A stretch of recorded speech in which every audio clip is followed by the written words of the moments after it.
Oi, gente. Nesse vídeo a gente vai mostrar que o princípio da boa ordem, ele implica no princípio de indução fraca, certo? Ou então, como a gente está chamando aqui, princípio de indução 1, tá bom? Na realidade, eles são equivalentes, mas eu vou colocar os outros vídeos mostrando que o princípio de indução 1 implica no princípio de indução forte, que é o princípio de indução 2, como a gente está chamando, e que o princípio de indução 2 vai implicar no princípio da boa ordem. E aí a gente vai estabelecer a equivalência entre eles, tá? Então vamos começar aqui, né? Vamos lembrar como é o princípio da boa ordem. O princípio da boa ordem diz que qualquer subconjunto dos naturais não vazio vai possuir um elemento mínimo, ou seja, vai existir um certo x0 pertencente a A, tal que o x0 vai ser menor ou igual do que x para todo x pertencente a n, certo? É isso que o princípio da boa ordem está querendo dizer, tá? E o que é o nosso princípio de indução 1? Nosso princípio de indução 1, ele vai dizer o seguinte, ó. Ele vai dizer que se você tem um subconjunto dos números naturais e esse subconjunto satisfaz as seguintes condições. Primeiro, o número 1 está lá. E segundo, se um certo número natural k está lá, consequentemente o seu sucessor também está lá. Então, esse seu conjunto vai ser igual ao conjunto dos números naturais, certo? Esse é o nosso princípio de indução 1, tá? Então, o que a gente vai fazer? A gente vai provar que o princípio da boa ordem, ele implica no princípio de indução 1, certo? Também chamado princípio de indução fraca, tá? Então, essa aqui é a proposição, certo? O princípio da boa ordem implica o princípio de indução. Então, vamos fazer a prova aqui, tá, gente? Então, a nossa prova ela vai ser por contradição, certo? A gente vai supor o seguinte, a gente vai supor que existe um certo conjunto A que satisfaz essas duas condições, mas não é igual ao conjunto dos números naturais, certo? Ó, suponha, por absurdo, só para deixar claro, que existe um subconjunto A de N, tal que essas duas condições são satisfeitas, né? Primeiro, o 1 pertence a A, e segundo, se K pertence a A, então K mais 1. K mais 1 pertence a A, mas ele não é igual ao conjunto dos naturais, certo?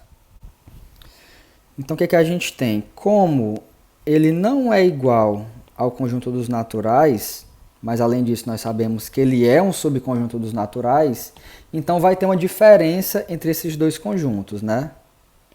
Então, a diferença entre o conjunto dos naturais e esse nosso conjunto, ela é diferente de vazio, tá?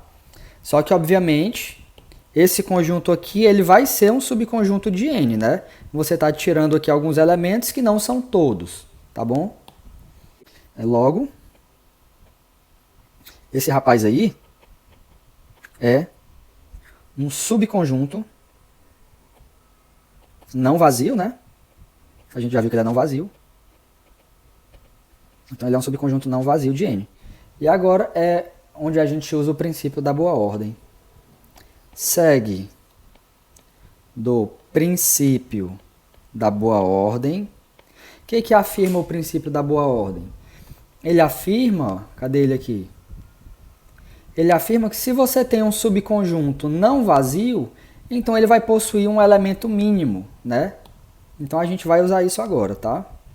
Segue do princípio da boa ordem que esse nosso conjunto possui um elemento mínimo. Vamos dar um nome aqui para ele. Vai ser o x0, tá? Agora note o seguinte, a gente tem que o número 1 está no conjunto A. Se o número 1 está no conjunto A, então ele não vai estar no complementar do conjunto A, certo? Se ele não está no complementar do conjunto A, então esse menor elemento do complementar, ele não vai ser o 1, certo? Portanto, como nós estamos falando de números naturais, ele vai ter que ser maior do que 1, certo? O nosso elemento mínimo, ele vai ter que ser maior do que 1, porque o 1 não está nesse conjunto, justamente porque ele está aqui no A, certo? Então, vamos falar isso, ó, como o 1 pertence a A, segue que esse elemento mínimo, ele é maior do que 1. A gente tem que esse cara é o elemento mínimo, tá? Então, olha só. Como x0 é o elemento mínimo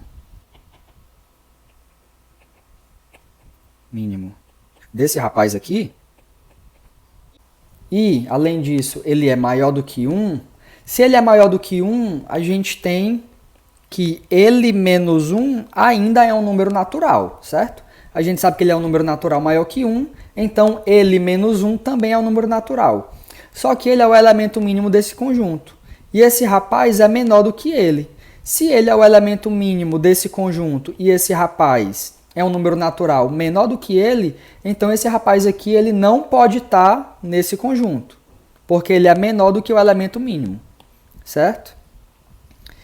Então vai seguir o seguinte, segue que esse rapaz ele está fora desse conjunto. O que significa fora desse conjunto? Significa que ele está no A.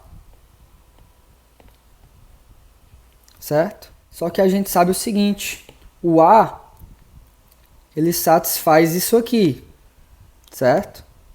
Se eu tenho um elemento no A, o seu sucessor também deve estar no A. Segue da condição 2,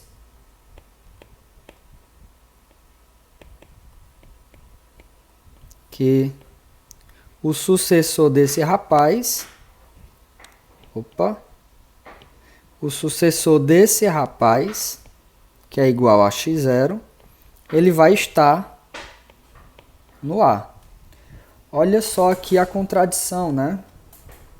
Ó, contradição. Por que apareceu uma contradição? Porque eu tenho que o x0 pertence a A, só que o x0 ele é o elemento mínimo desse conjunto.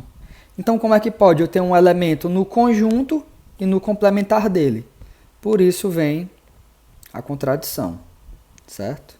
De onde veio essa contradição? Ela veio da gente supor que esse rapaz aqui é não vazio, tá? Então, qual é a conclusão? A conclusão é que esse rapaz aqui deve ser vazio. Mas se esse rapaz é vazio, é porque o n é igual ao A, certo? Portanto, n é igual a A.